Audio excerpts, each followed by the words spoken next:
नमस्कार साथियों, जैसा कि हम सबको पता है, उत्तर प्रदेश में टीजीटी की परीक्षा दिसंबर में प्रस्तावित है। तो इस बार जो साथी टीजीटी इंग्लिश से एग्ज़ाम देंगे, उनके लिए मैंने एक छोटा-सा नोट्स तैयार किया है और इसे मैं पूरा आज हिंदी में एक कहानी की तरह बताऊँगा, जिससे हमारे दिमाग में इस राइटर से संबंधित जो मुख्य-मुख्य बातें हैं, वो क्लियर हो जाएँ। जब एक बार हिंदी में पता चल जाएगा, तो हम इसको इंग्लिश में भी बहुत आसानी से याद कर लेंगे, क्योंकि हमारा जो पढ़ने का तरीका है इंग्लिश का, वो ट्रांसलेट की तरीके से पढ़ने से पहले हम हिंदी में देखते हैं, फिर उसे इंग्लिश में करते हैं। तो इसलिए मैं आज इसे पूरा हिंदी में बताऊँगा। जैसा कि हम सबको पता है कि टीजीटी इंग्लिश में ग्रामर के साथ-साथ जो दूसरा पार्ट होता है, उसमें 4 राइटर और उनके जो भी काम हैं, उन्होंने क्या-क्या लिखा है, उससे संबंधित होता है। तो ये एक राइटर हैं जॉन गाल्सवर्दी भी बोलते हैं, जॉन्स गाल्सवर्दी भी बोलते हैं, गाल्सवर्दी। तो इनका बारे में हम जानेंगे और जो 4 राइटर हैं, उन सब में मैंने देखा, खुद एक्सपीरियंस किया है कि सबसे छोटा जो मैटर है, वो इन्हीं का है और इम्पोर्टेंट भी है। तो मैंने इन्हीं से शुरुआत कर रहा हूँ, अगर रेस्पॉन्स अच्छा रहा, तो आगे भी कोशिश जारी रखेंगे। तो कम संसाधनों में शुरू करते हैं। जॉन्स गाल्सवर्दी, जो एक मॉडर्न एज के राइटर थे। जॉन गाल्सवर्दी मॉडर्न एज से संबंधित थे। इनका जन्म 14 अगस्त 1867 को किंगस्टन अपॉन थेम्स, सरी, इंग्लैंड, यूके में हुआ था। तो अपॉन थेम्स इसलिए लिखा है कि जो एक थेम्स नाम की नदी है, वहाँ उसके आसपास की एरिया है किंगस्टन। और इंग्लैंड में एक जगह है सरी, जिसमें किंगस्टन आता है। तो इनका 1867 में जन्म हुआ और इनकी मृत्यु ब्रेन ट्यूमर की वजह से 31 जनवरी 1933 को 65 वर्ष की आयु में ये इनकी डेथ हो गई थी। और इनकी मौत जो हुई थी, वो ग्रेव लॉज, हेम्पस्टन, नॉर्थ लंदन में हुई थी। इनके पिताजी का नाम जॉन गाल्सवर्दी था और मम्मी का नाम ब्लैंस वैली था। इनके जो पिता थे, वो बहुत जाने-माने वकील थे, सॉलिसिटर थे। तो इनके घर का पैसे का माहौल बहुत अच्छा था, बहुत पैसे वाले थे। और एक चीज़ और आपको मैं साथ-साथ बता दूँ कि जो 4 राइटर्स टीजीटी में हम लोगों को पढ़ने हैं, उसमें चारों राइटर्स के पिता का नाम जॉन से ही स्टार्ट है। तो इनके भी पिताजी का नाम आप देख रहे हैं, जॉन गाल्सवर्दी। और इनकी जो शादी हुई थी, अदा नेंसिस पियर्सन कूपर के साथ इन्होंने शादी की थी। जो ये अदा नाम की महिला थी, ये इनके चचेरे भाई मेजर आर्थर गाल्सवर्दी की पत्नी थी।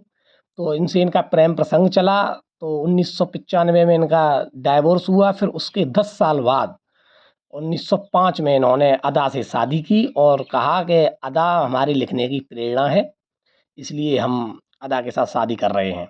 अब हम बात करेंगे इनको ऑनर्स क्या-क्या मिले, क्या-क्या इनको उपलब्धियाँ मिली, सम्मान क्या-क्या दिए गए इंग्लैंड में। तो इनको जो सम्मान दिए गए, उसमें पहला था 1929 में पेन नाम की संस्था थी, जिसके ये पहले प्रेसिडेंट बनाए गए थे 1921 में। उस संस्था ने इनको ऑर्डर ऑफ मेरिट की एक सम्मान दिया। उसके बाद 1932 में इसमें इनको एक नोबेल प्राइज़ दिया गया, जो अभी भी दिए जाते हैं लोगों को जो अच्छा काम करते हैं अपने क्षेत्र में। तो ऐसे ही लिटरेचर के लिए इन्हें नोबेल प्राइज़ दिया गया था। इनकी एक सीरीज़ आई थी, 5 पार्ट थे जिसके। उस सीरीज़ का नाम था फोर्टिस सागा, जो 1906 से 1921 तक के बीच में 5 पार्टों में लिखी गई थी। अलग-अलग पार्ट है, उनके अलग-अलग नाम है। तो जब हम इनका वर्क्स पढ़ेंगे, इन्होंने क्या-क्या लिखा है, उसमें इनको डिटेल में बताएँगे। तो उसके लिए इन्होंने फॉरेस्ट सागा के लिए इनको नोबेल प्राइज़ दिया गया था। और उस टाइम ये इतने बीमार थे कि ये अपनी नोबेल प्राइज़ की जो सेरेमनी हुई थी, उसमें भी नहीं जा पाए थे। और इनको जब प्राइज़ मिल गया था, तो उसमें जो भी इनको पैसा मिला था, उसकी जो मनी थी, वो इन्होंने पेन नाम जो संस्था थी, जिसकी प्रेसिडेंट रहे थे, उस संस्था को इन्होंने दे दी थी। अब हम आगे चलते हैं। 1922 में इसे एंड्रयूज़ पुरस्कार मिला, सेंट एंड्रयूज़। 1927 में मैनचेस्टर पुरस्कार से सम्मानित किए गए।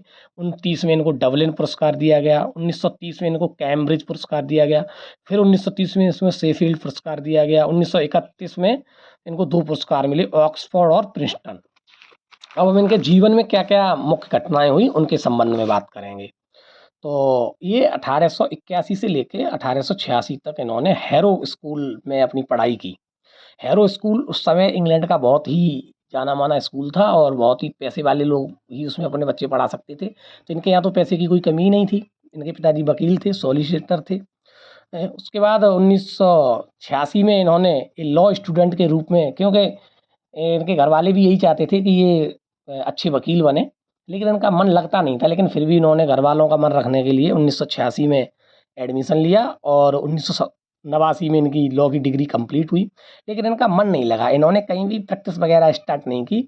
और इनके यहाँ जैसे मैंने बताया कि शिप का बिजनेस था, तो शिप के माध्यम से इन्होंने एक जर्नी की पूरे विश्व में। ये कई देशों में घूमे, कनाडा, ऑस्ट्रेलिया, एशिया के कुछ देश थे, साउथ अफ्रीकाई देश थे, साउथ सीज थे, वहाँ घूमा। और घूमे इसलिए कि ये देश को, विश्व को जान सकें और अपना ज्ञान बढ़ा सकें, और जो इनकी हॉबी है उसमें ये अपना कुछ लिख सकें।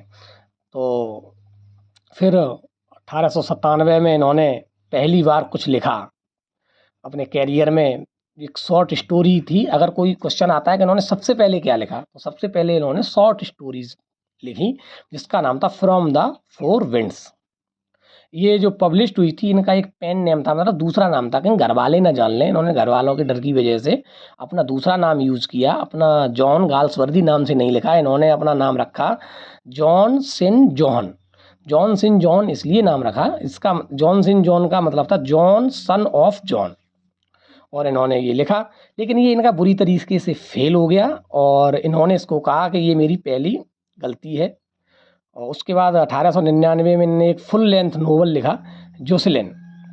जोसेलिन से एक क्वेश्चन आया था 2010-2009 की परीक्षा में, तो उसमें जोसेलिन को गलत लिख दिया गया था, तो कोर्ट में भी गया था, तो उसमें नंबर मिले थे। तो ये बहुत इंपॉर्टेंट है। तो जोसेलिन को इन्होंने लिखा, पेन नेम के अंतर्गत ही लिखा। और इनका पहला नोवेल, अगर इनको पूछा जाए इनका पहला नोवेल क्या है, तो जोसेलिन।